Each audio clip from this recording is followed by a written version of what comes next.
Initially, we saw more macroeconomic barriers as it related to inflation and interest rates, landlords and tenants trying to adjust and be nimble with those changes and be congruent with them despite these deals being longer term. We have seen since those settle going into next year, I think particularly for California, what has continued to plague us is working with the local municipalities and getting tenants the proper permits to be able to operate their business.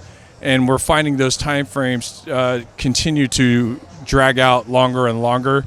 That isn't necessarily the case across the country, but definitely in the state of California, that has continued to be a problem and will be for the foreseeable future.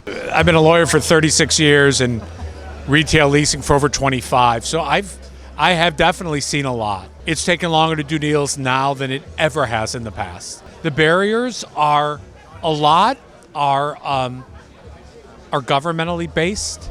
The time it takes to get permits, where that risk lies. Does it lie on a tenant who's could potentially pay dead rent, or does it lie on a landlord who is willing to sit without collecting rent for the period of time? I see, for whatever reasons, the delay in kind of governmental approvals, whether they're not staffed, whether they're staffed with new people that aren't as skilled or don't have the experience. I see that as a major issue.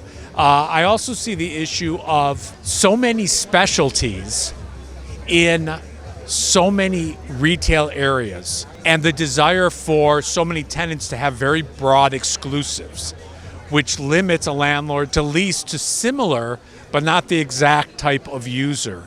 I see obviously costs too, the cost of building out from a landlord standpoint, from a tenant standpoint. There are issues now that are significantly more difficult to get past than I've seen in the past.